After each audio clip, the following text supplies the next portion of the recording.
Ex-braço direito de Jair Messias Bolsonaro, Julian Lemos, o ex-deputado Julian Lemos, participou da construção da candidatura Jair Bolsonaro em 2018 e recentemente tem dado entrevistas para veículos progressistas denunciando tudo o que acontecia no meio bolsonarista.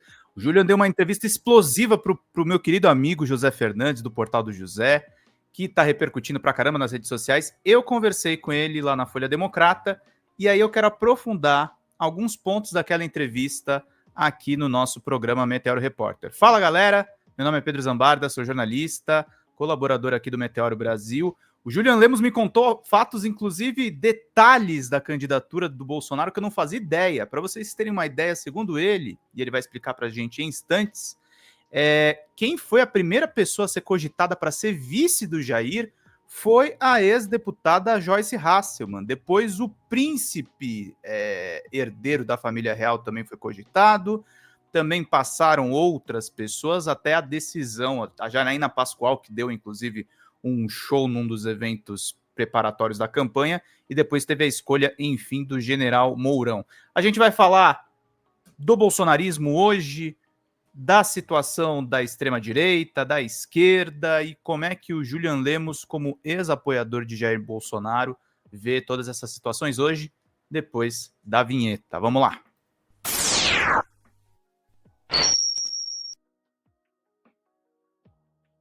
Quero dar boas-vindas ao ex-deputado Julian Lemos e perguntar, Julian, a Joyce vice do Jair, como é que aconteceram todas essas coisas? Conta um pouco mais pra gente aqui dos bastidores. A gente estava falando, inclusive, né, Julian, você estava explicando pra gente a relação do Bolsonaro com os neopentecostais. Ele parece que não gosta tanto dos crentes assim. Tudo bem, Julian? Seja muito bem-vindo aqui ao Meteoro Brasil.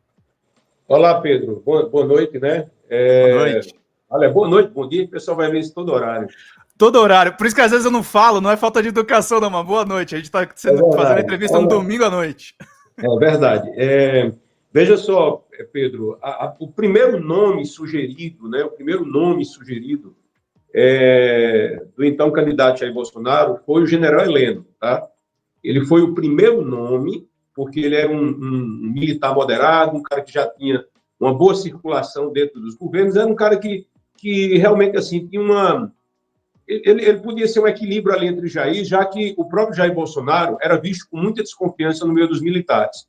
Eu falo dos militares de alta patente. Isso aí é notório, isso é histórico, né, que os militares, e depois ficou até provado no próprio decorrer do próprio mandato dele, que não era muito chegada a uma ala dos militares de alta patente, que na realidade não é um grupo só, ali há subdivisões, e Heleno circulava muito bem no meio deles todos. Então era muito importante a posição do Heleno. Não é à toa que ele teve uma posição de grande destaque como um dos ministros palacianos.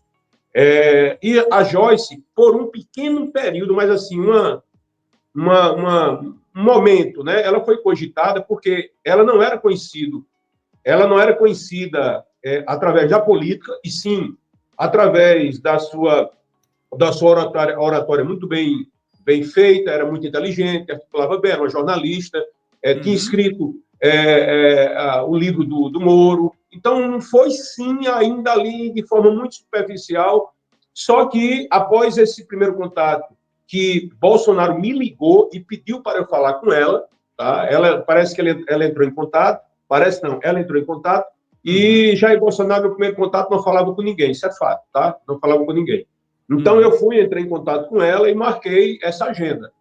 Eu me lembro que ele ligou e disse, Julieta, tu vê aí se é algo realmente seguro, viável e tal, e foi.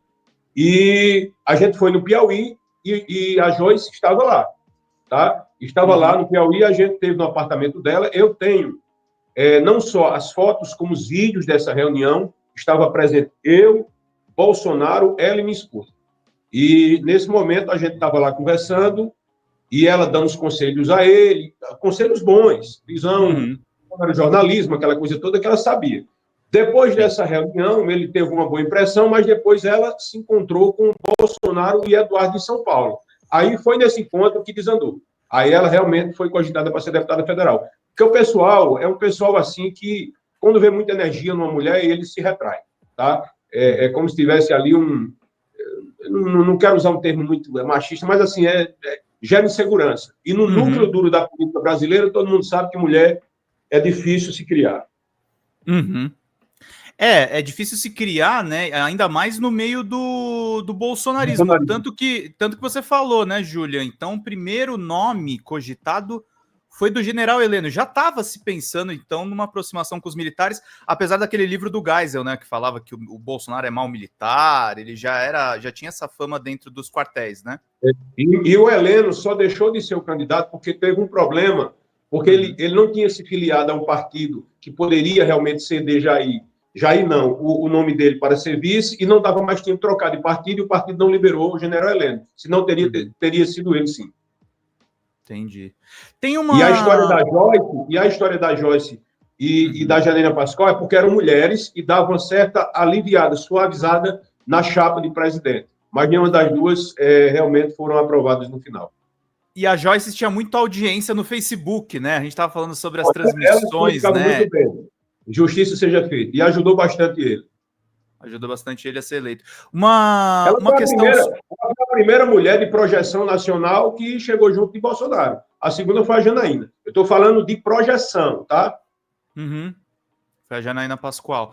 Uma questão que surge com o Heleno é o seguinte: na conversa que a gente teve lá na Folha Democrata, você falou para mim que os militares eles só foram apoiar o Jair assim mesmo na última hora. Você acha que qual foi o papel, por exemplo, de um nome como, por exemplo, do Vilas Boas na campanha do Bolsonaro? Você lembra dele? Você está falando o ex-comandante-geral? Isso. Não, ele é uma referência, é um dos militares mais respeitados no meio. Muito respeitado, extremamente equilibrado, e teve um peso muito grande, assim, ele se chegar... Jair foi, digamos assim, astucioso. Ele foi astucioso em fazer um gesto junto ao general Vilas Boas. A palavra dele tinha muito peso, principalmente em se tratando de uma certa conversa que saiu, que quando realmente o golpe a Dilma tinha se concretizado, ela buscou, né? Isso aí eu não sei dizer porque eu não fiz parte, mas isso aí se sabe, que buscou o apoio dele. Ele disse: olha, eu só vou fazer o que está na Constituição, fora disso nem me chama, coisa do tipo. E isso dava realmente um respaldo muito grande a ele. Mas ele não ia na de Jair, não, viu? Ele não ia na de Jair, não. Ele realmente assim, tinha uma envergadura moral inflexível. Ele era aquilo ali. Né? E ele era como se fosse o arquétipo do exército da correção.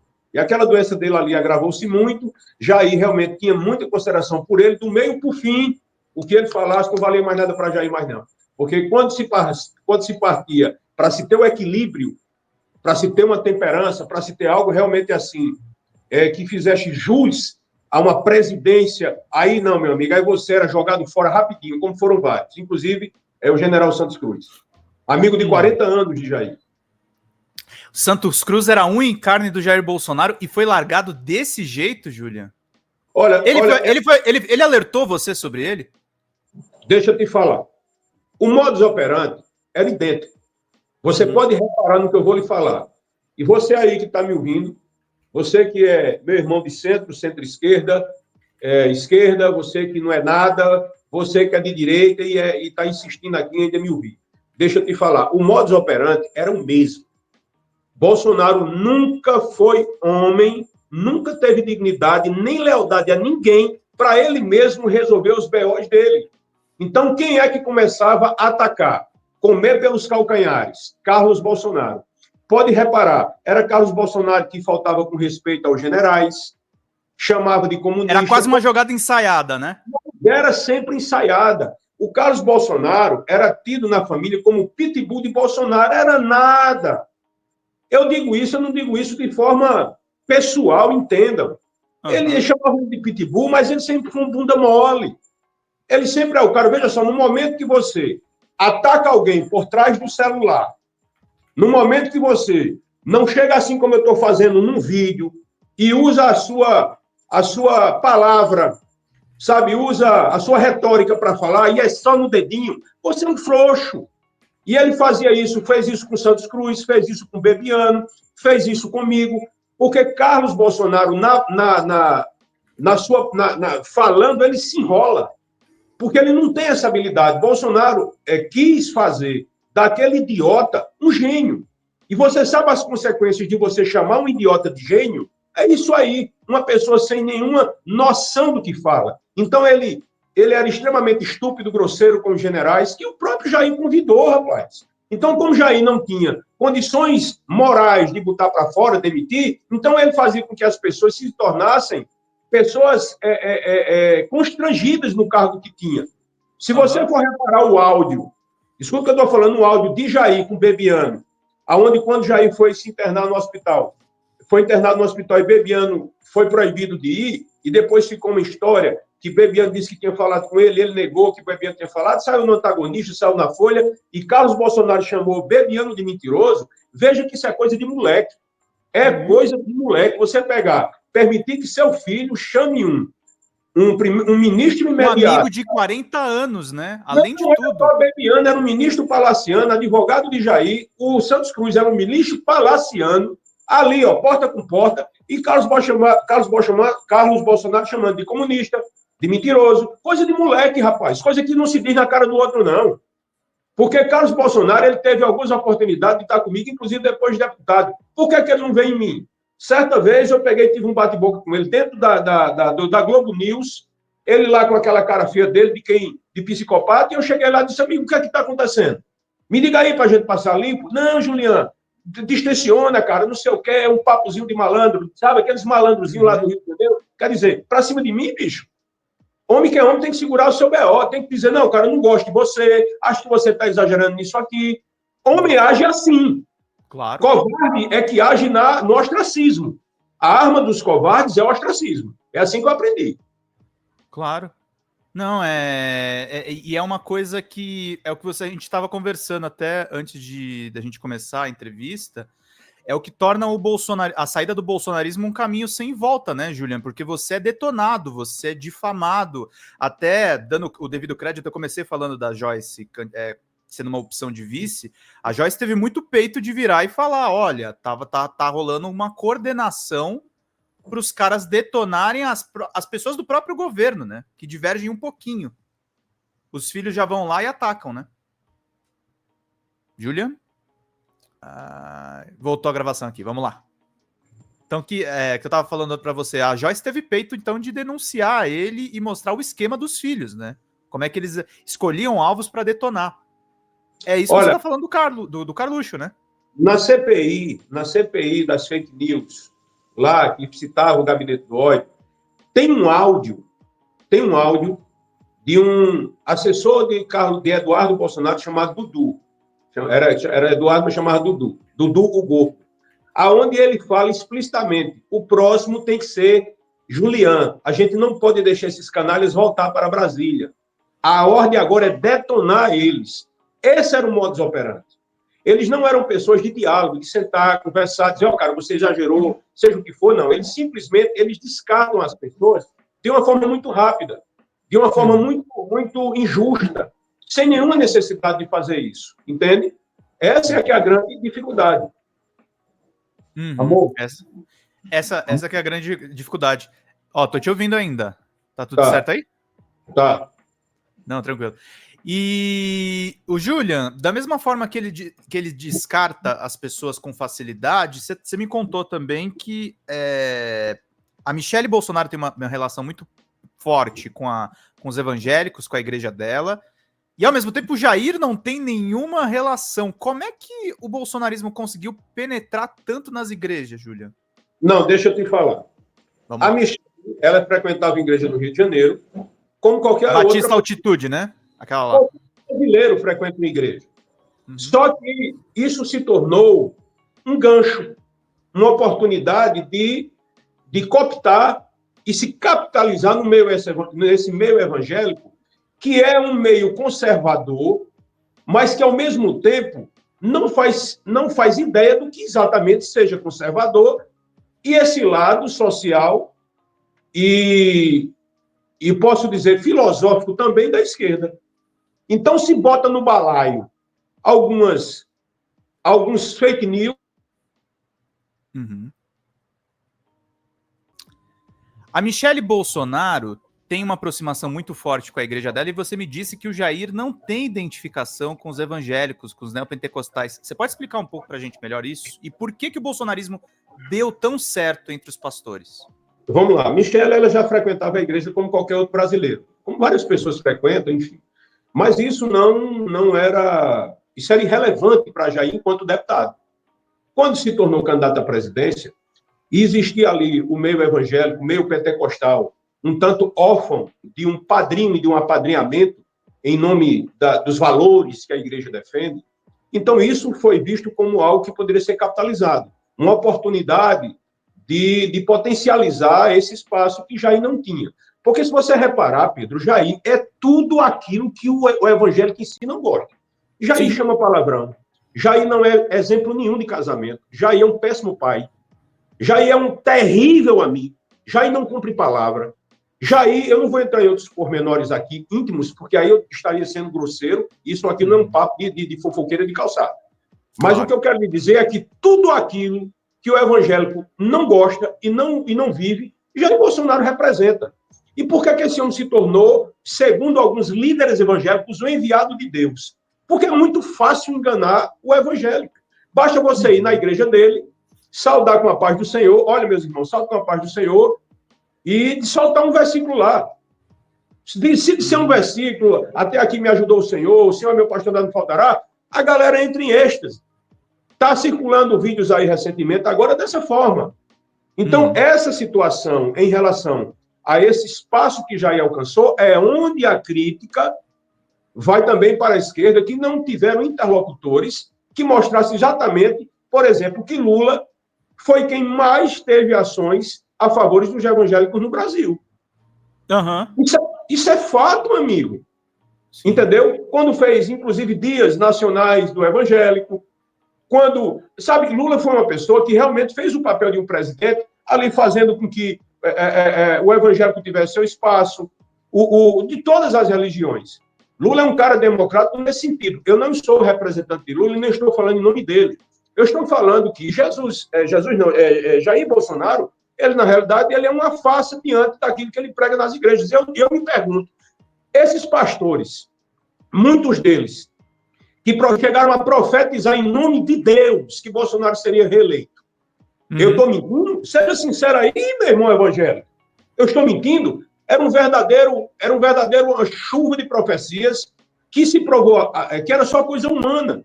Bolsonaro, assim como a bancada de direita, eu estou falando aqui, a bancada de direita, isso que eu estou falando aqui não é forte, é fato. Tem um F diferente. A maioria não tem nenhum compromisso com qualquer valor evangélico. Não tem. Não tem. Tem compromisso com o bolso? Maioria. Como é? Tem compromisso com o bolso? Ah, não, isso aí, corrupção, amigo, isso aí... Agora, porque assim... você está querendo... as pessoas querem nota fiscal de corrupção, senta na cadeira que não aparece uma. Deixa eu te falar. Eu conheço ali as pessoas porque eu fui colegas deles, enfim, eu fui deputado, então eu sou um exemplo eu sou uma testemunha viva. Não, e eu não entendo porque essas pessoas, elas simplesmente se tornaram representantes do povo evangélico. Agora, existem alguns pastores que sacaram que o rebanho do país, que hoje são negociados por seus bispos, por seus pastores presidentes, e a internet está cheia de exemplos disso, pastores colocando pastores não, bispos e pastores presidentes, constrangendo seus pastores de igrejas a votar em candidato X e B, colocando eles dentro das igrejas, e quando Bolsonaro vai, chamando de mito, como o povo hebreu fazia, carregando seu bezerro de ouro. Sou eu que estou mentindo? Isso é fato. E isso tem sido uma coisa que gerou um dano irreversível nas igrejas evangélicas. Isso, eu estou falando das igrejas. Quando a gente vai para famílias, divisões, olha só, além dessas divisões que houveram dentro da igreja, onde pastores chegaram a expulsar membros, isso é verdade ou não é? Expulsar membros. Sim. Outros chegaram até a amaldiçoar nordestinos, pastores, que depois vieram se pedir desculpa. Mas tudo isso baseado em quê? Nesse movimento bolsonarista, que eu afirmo categoricamente e biblicamente é um movimento anticristo. O movimento bolsonarista é um movimento anticristo. Qualquer pessoa com um mínimo de sensibilidade e conhecimento bíblico e teológico sabe o que eu estou dizendo. É um movimento anticristo. E é o que você falou, né? Não é que o Bolsonaro transformou os seguidores dele em gado. Você usa uma palavra mais forte, você fala jumento. Na realidade, Bolsonaro, eu quando digo, eu uso o adjetivo de burro, é porque o burro, ele simplesmente não consegue pensar. E ele é escravo daquela missão dele de carregar peso. Bolsonaro é um peso. Porque um evangélico hoje ele tem que fazer uma manobra muito grande para justificar e colocar Bolsonaro dentro desse seu arquétipo de representante do povo evangélico. Um presidente da República não precisa representar o povo evangélico. Ele precisa cumprir o seu papel como gestor público para todos, para ateus, para evangélicos, para umbandistas, para não crentes, para católicos. E o evangélico tomou o Bolsonaro como se fosse o seu representante e o Bolsonaro como se fosse o representante do evangélico. Aí dá uma pitadinha ali, dá um flertezinho dizendo que é católico, mas minha mulher é evangélica, mas eu tenho uma neta que o avô é do Nordeste. Ele faz esse jogo de palavras, entendeu? Esse sofisma, que é exatamente o que ele faz, ele é um sofista, e ele faz esse jogo de palavras para encaixar toda essa asneira bolsonarista e essa doutrina anticristo que é o bolsonarismo dentro das instituições evangélicas que, no meu ver, muitos pastores foram desmoralizados por si mesmos. Se autossabotaram quando bateram continências para o Jair Bolsonaro, inclusive fazendo sinal de arminha dentro da igreja. É verdade ou não é? É verdade.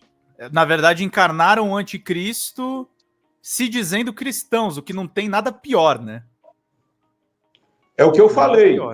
Qualquer pessoa com o mínimo de conhecimento bíblico e teológico sabe que o comportamento de Bolsonaro é o comportamento de um anticristo, que, se possível fosse, enganaria até os escolhidos.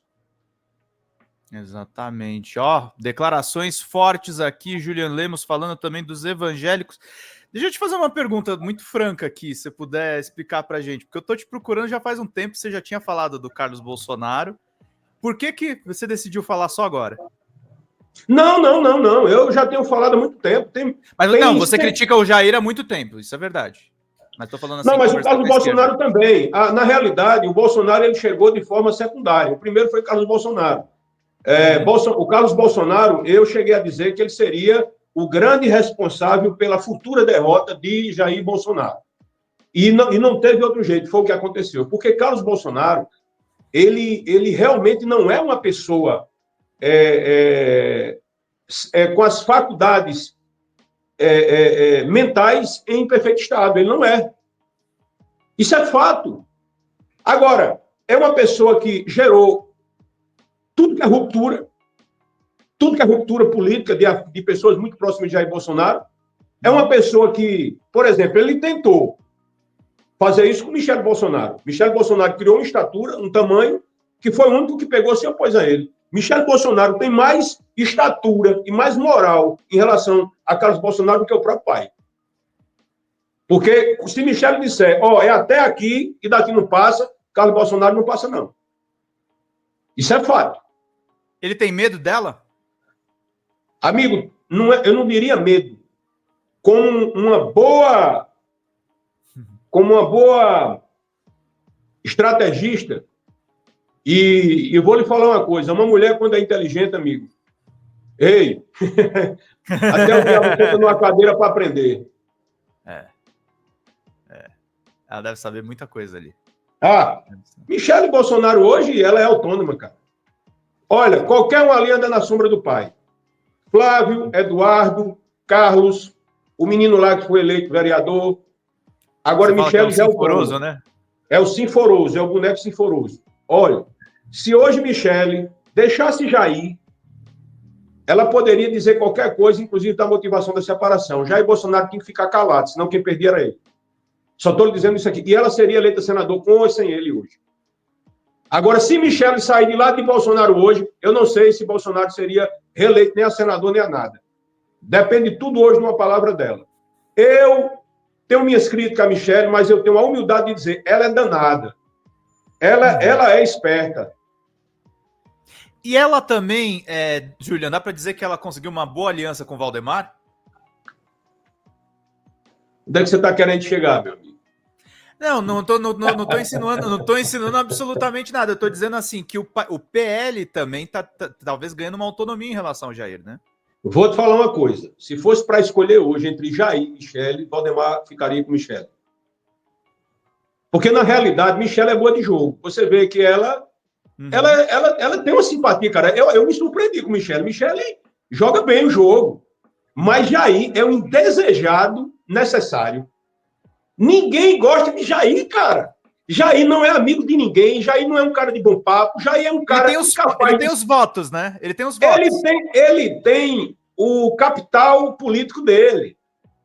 Mas eu vou dar um exemplo aqui. Eu vou dar 3 exemplos aqui que não dependem mais de Jair Bolsonaro. Não dependem, não. Fazem um jogo que tem que jogar. Mas eu vou lhe dizer aqui. Nicolas não depende de Jair para absolutamente nada. Por isso que está se afastando também, né?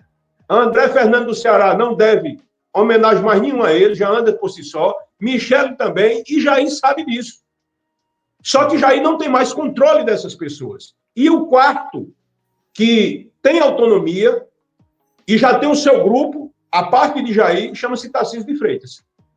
Tarcísio de Freitas está fazendo um jogo ali, tá, mas ali Jair já sabe, meu irmão, que não controla Tarcísio. Tarcísio hoje faz parte do grupo do Centrão. Tarcísio faz parte hoje do grupo mais denso e mais forte da política brasileira. Ele é o candidato do Centrão. É o Hugo Mota, a galera do Alcolumbre, todo mundo ali, né? Tá com ele. Eu acho muito engraçado quando eu vejo algumas pessoas, inclusive bolsonaristas, eu acho até já passou do nível de inteligência não, de ingenuidade, e já passou realmente para burrice. Eu vejo algumas pessoas dizendo, rapaz, olha, o Nicolas, por exemplo, eu vi um cara falando, Nicolas luta contra o sistema. Porra, o cara é do PL, de Valdemar da Costa Neto, o cara que era mensaleiro. Faz sentido isso para você? Se fizer, você é idiota, bicho. Olha só, lutar contra o sistema. Bolsonaro disse, no lançamento da sua campanha no PSL, o qual eu estava do lado, que Eduardo fez aquela pantomima todinha, quero ver, em 2019, quem vai não sei o quê do Centrão, o general Heleno, se pegar ladrão, não fica o meu irmão cantando do Centrão. Bolsonaro, depois que é presidente, disse, eu sou o Centrão. Não é fazer o eleitor de idiota. Não é fazer o eleitor de idiota pegar, pedir Pix, depois dizer que não pediu Pix, depois mandar 2 milhões para o filho, depois dizer que se não fosse o dinheiro do Pix, ele não estava pagando advogado. Coitado dele, recebe como ex-presidente da República, recebe como deputado, recebe como ex-militar, aliás, ex-militar não, militar da reserva, recebia os rendimentos dos 18 milhões de reais e recebe mais de 40 pau do PL. Bicho, onde é que o cara com quase uma renda de 300 mil reais não saberia como pagar advogado? Eu conheço Bolsonaro, rapaz. Bolsonaro não dá um tom doido, não. Bolsonaro não divide uma pipoca caritó com ninguém. Então, assim, o eleitor de Bolsonaro, ele sofre de uma manipulação. Voltando agora. O bolsonarista é um prisioneiro dentro da sua própria mente, achando que é livre. Então, essa percepção dele de liberdade faz com que ele não queira sair. E o bolsonarista, ele se sente invadido e até agredido quando você tenta despertá-lo. Mas, na realidade, eu já notei que o bolsonarista não tem raiva nem rejeito o que você fala. O que ele tem medo é de ver o castelo de ilusão dele ruir. E o castelo de ilusão dele é um homem perfeito, é um homem honesto, que, na realidade, não é. A começar da primeira desonestidade de Jair, que é a desonestidade intelectual. Bolsonaro não admite que colocou todo o projeto que ele tinha, se é que ele tinha projeto, não tinha projeto, mas o discurso dele, de um Brasil diferente, para salvar a pele do Flávio. Ele sabe disso. E que deixou de ter o controle exatamente desse discurso dele quando ele precisou da ajuda de Michel Temer para evitar que seus filhos fossem presos. Michel Temer salvou o Flávio? Michel Temer salvou Flávio, salvou Carlos Bolsonaro, que correu para dentro do Palácio da Alvorada para não ser preso. Ah, é? É. Michel Temer, meu irmão, deixa eu lhe falar. Eu me lembro que quando Jair foi eleito, você lembra que Michel Temer chegou a ser preso? O carro dele foi interceptado. Lembra? Pronto. Eu escutei quando Jair disse, eu não tenho nada a ver com isso, ele que resolve esse PO dele para lá. Eu me lembro. E depois teve que... Michel Temer, você está me ouvindo? Quando você foi preso naquele tempo, Jair Bolsonaro, ele lavou as mãos, ele achou que foi bom. E você depois foi lá salvar a pele dele. Quem está dizendo sou eu, porque eu escutei de Jair Bolsonaro. Nossa, gente, é nitroglicerina pura essa entrevista. O Michel Temer salvou os filhos e ele não ligou pro... Ele não... Eu te faço uma pergunta, Júlia, e eu não tô te julgando, tá? Mas sabendo todos esses detalhes, você se arrepende de ter um dia acreditado no Bolsonaro? Olha só. Eu não tô entrando na questão das suas motivações em 2018, eu entendo, vocês criticavam o PT, tá tudo certo, mas assim, o problema é essa pessoa, né?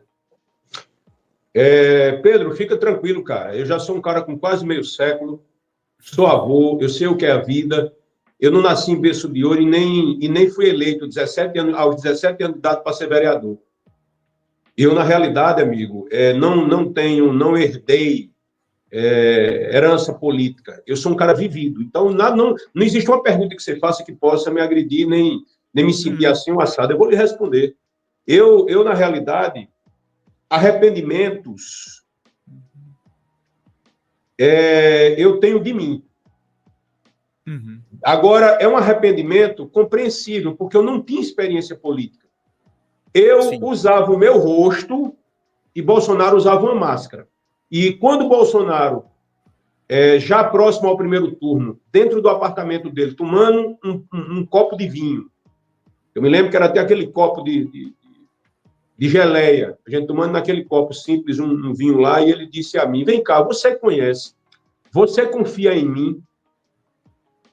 Eu digo, confio, Jair. Por que não confiaria? Ele disse, não confia em mim. Só confia no seu pai. Do nada. Aí eu vi que Jair tirou a máscara dele e depois botou de novo. Só que não dava mais tempo, amigo. Imagina você, seja homem ou mulher, namorar com alguém, você namorar pouco tempo, e tem várias pessoas que casam em pouco tempo, uma semana, um mês, 2 meses, até um ano. E no avião, na lua de mel, o camarada ou a mulher olha para a cara do outro e diz, ei, eu casei com você e me arrependi. Você faz o quê? Você já casou, você está dentro do avião. Não tem mais jeito. Pelo menos, enquanto estiver tendo um voo, não há o que se fazer. Ou você nunca se enganou na vida. Pessoas casam, se enganam. Você vê pastor dentro da igreja, que tem notícia por todo canto aí, ou padres, ou sacerdotes, ou professores, seja o que for, médicos, abusando de seus pacientes, das suas vítimas. Não dá para se saber tudo. Então, eu não vou criar um monumento em cima disso que aconteceu. Eu tiro hoje como experiência para alertar pessoas, e é exatamente por essas experiências que eu hoje consigo chegar em pessoas que pensavam como eu pensava. Tá? Agora, como eu falei, vou repetir. Falar de Bolsonaro para mim e desse momento que eu vivi dentro do bolsonarismo é como mostrar uma cicatriz de um câncer que eu passei, vivi, sofri e tirei. Aí eu mostro a cicatriz, olha aqui, ó. A cicatriz aqui, só que eu estou vivo. Porque só tem cicatriz quem fica vivo, amigo. Infelizmente, claro. Bebiano não ficou com cicatriz. Você sente falta dele? Demais. Eu amava aquele cara. É um dos homens mais íntegros, dignos, honrados. Ele Bolsonaro, ele foi a coisa mais assim, se Bolsonaro tivesse me dado um tapa na cara, não teria me machucado o quanto eu vi a crueldade dele com Bolsonaro, com Gustavo Bebiano. E que um moleque, não quero usar outros adjetivos aqui, porque realmente eu mudei. Um moleque daquele ali que não sabe o que é uma cólica de uma criança, limpar o cocô da bunda de uma criança. Fez com Bebiano. Um moleque daquele, chamado Carlos Bolsonaro. Porque você não é homem. Você é moleque. Você humilhou um homem decente que serviu ao seu pai e que seu pai não renunciou. Não sei se você sabe, porque você sempre foi um bunda mole. Seu pai fez carta para renunciar o mandato e Bebiano não deixou. Foi tratar diretamente com Fux para que seu pai não precisasse renunciar. Seu pai até nisso foi frouxo. E você pegar depois, humilhar o rapaz, pedir para seu pai demitir, porque seu pai não era homem para demitir. É isso que me deixou revoltado, Pedro. O Jair Bolsonaro pensou em renunciar? Ele escreveu uma carta de renúncia. Foi quando isso? 2019? Vou lhe dizer isso aqui, mais uma. Quando o Bolsonaro estava na pré-campanha, isso aqui É um furo. Opa! Bolsonaro, você lembra daquele processo que ele tinha de Maria do Rosário, né? Uhum. Você Lembro. sabe onde é que aquilo estava. Aquilo ali já estava para... Oi? Ah, peraí. O Jair renunciou, você tá me falando aqui, é um furo, uma exclusiva agora pra gente? Explica pra gente o que aconteceu. O que Na envolveu o pré-campanha, Carlos Jair... Bolsonaro e o Fux? Deixa eu te falar. Na pré-campanha, Bolsonaro lembra... Todo mundo lembra daquele processo que corria no Supremo a respeito de Maria do Rosário e Bolsonaro. E estava se aproximando o momento decisivo de registrar chapa, e Bolsonaro ficou entre a cruz e a espada, que poderia ficar com a candidatura inviabilizada pela lei da ficha limpa. E ele fez uma carta para renunciar por orientação daquele ex-advogado dele, aquele Youssef. Tá? Uhum. E o Youssef queria que ele renunciasse, o gabinete não ficou em parafuso com aquilo, e Bebiano foi a pessoa que evitou que Bolsonaro renunciasse.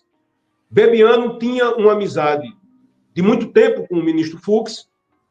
Eles tinham, inclusive, lutado jiu-jitsu quando eram mais jovens, tirados faixa preta de jiu-jitsu. E Bebiano, se vendo naquela situação, falou para Jair que não fizesse aquilo. Ele disse, mas é melhor eu arriscar isso. Enfim, ia ficar muito pior, porque Jair não tinha estrutura para nada, nem dinheiro para viajar ele tinha. E a única estrutura que ele tinha era do gabinete. Bebiano, então, até conversou comigo, disse, Juliano, me chamava de rabugento, enfim. Olha, me deu uma ideia aqui, cara. Eu conheço uma pessoa, mas faz muito tempo que eu não vejo. Eu não sei se ele vai me receber bem, né? Aí eu disse, quem é? Aí ele disse, é o ministro Fux. E o ministro Fux era o presidente do TSE, lembra? E membro do Supremo. Sim. E o ministro Fux, eu tenho que dar razão a ele. Ele exatamente percebeu quem era Jair. Ele percebeu. Muito nobre como aquele ministro educado, fino, um cara, né? Via ali de uma forma mais de fora a personalidade de Jair Bolsonaro. Resumindo, Bebiano criou coragem, através da filha de Fux, que ele era amigo, pediu uma audiência com o ministro Fux. O ministro Fux foi e atendeu Bebiano. Bebiano, quando saiu da reunião, conversou comigo, extremamente feliz, porque quando o Fux o viu, foi simpático com ele. Oi, meu amigo, por onde você anda? Tal, aquela coisa toda. E ele disse, olha, eu sou advogado de Jair Bolsonaro. Fux, segundo Bebiano, o rosto de Fux mudou, como quem disse, por onde você está, meu amigo? Onde você foi entrar? Aí ele foi e fez a defesa que ele acreditava, que Jair estaria ali com uma boa intenção, e Fux, por conhecer Bebiano, saber exatamente quem era Bebiano, uma pessoa correta que era, querendo ou não, deu uma... Né? Eu sou advogado dele, estou ali com ele Deu uma e tal. sinergia. Exatamente. E Bebiano era um cara de um network de amizade. Resumindo, conseguiu fazer com que Fux recebesse Jair para uma conversa informal. E lá, Fux, assim como uma boa parte dos brasileiros, deu uma carta de crédito a Jair. Em suma, Jair foi eleito, Fux fez uma visita institucional na transição.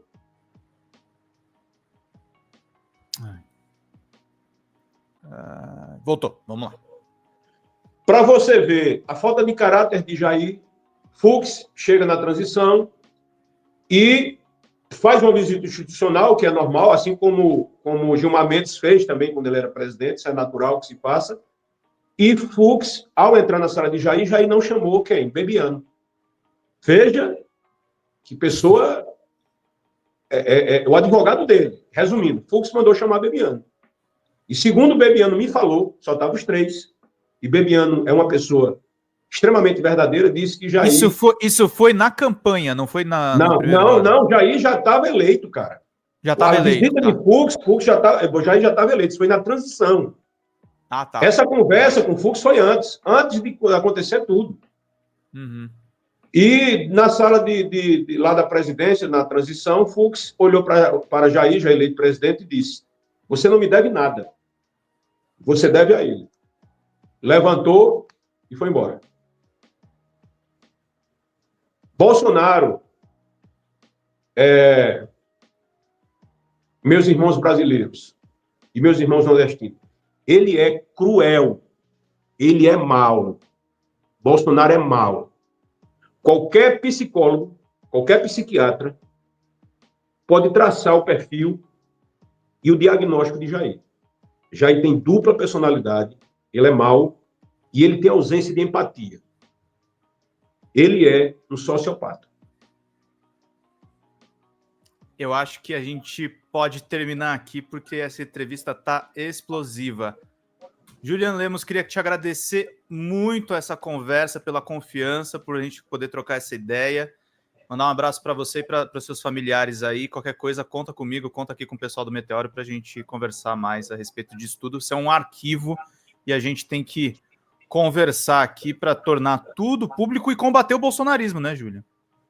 Olha só, as pessoas têm que entender, quando a gente combater o bolsonarismo, combater Bolsonaro, veja só, não é combater o ser humano, é combater essa egrégora maligna, cruel, imoral, doente que Bolsonaro representa. Bolsonaro representa, volto a dizer, a dor, o sofrimento. Bolsonaro hoje representa a corrupção, porque quem o cerca é corrupto. Bolsonaro é uma pessoa que ele representa o engano. Ele engana você, meu irmão evangélico. Ele engana você. Bolsonaro não gosta de pastor. Tudo isso faz parte desse teatro que ele representa. É só isso que eu quero dizer a você. Então, assim, Bolsonaro é apenas uma peça nesse tabuleiro. E vocês, as peças também. Agora, ele é uma peça importante no tabuleiro. Mas esse tabuleiro tem dono. É isso. Eu não tenho nada... Olha, Bolsonaro é tão insignificante enquanto referência para mim, que ele não merece o meu ódio, sequer o meu desprezo. Então, hoje... O problema é o que ele causou, né? Exatamente. O bolsonarismo, ele conseguiu entrar e ferir a minha família. Se fosse só Juliano, estava tranquilo. Então, agora é o seguinte, até ele ser preso, até o desmonte do bolsonarismo e de toda essa farsa bolsonarista, eu comecei agora. Eu nem comecei ainda. E, volto a dizer, eu só vou falar a verdade. Nada mais que a verdade.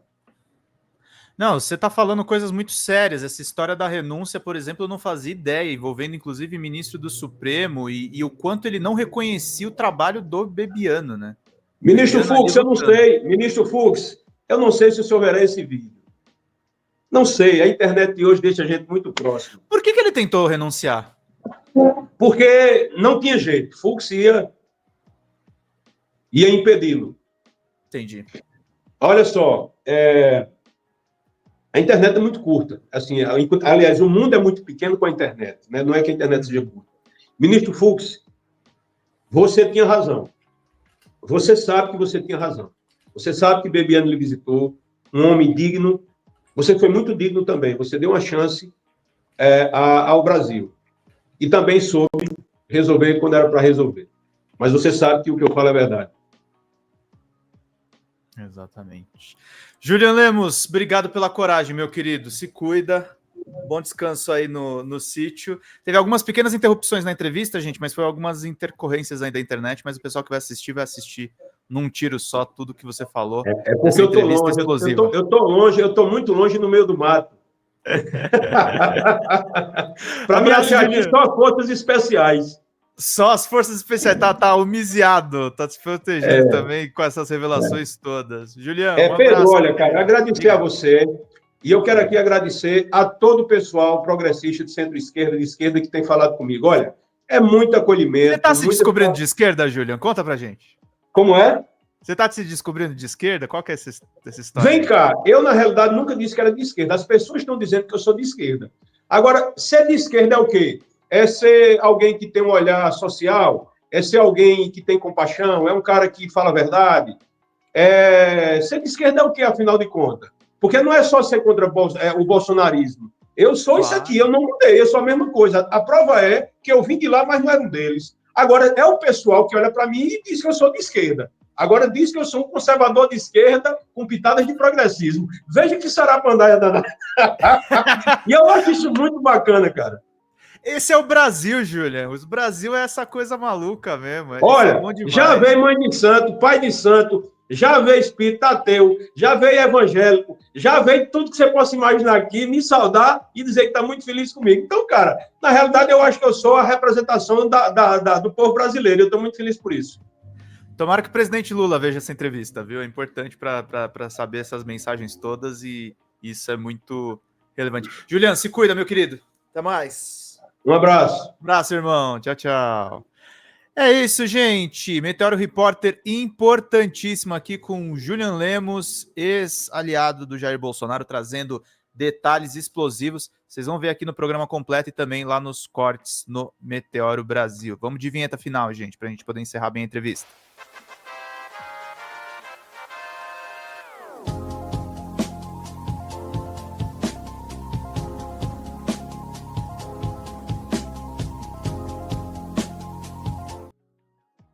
Vida longa e próspera, gente. Até mais. Tchau, tchau.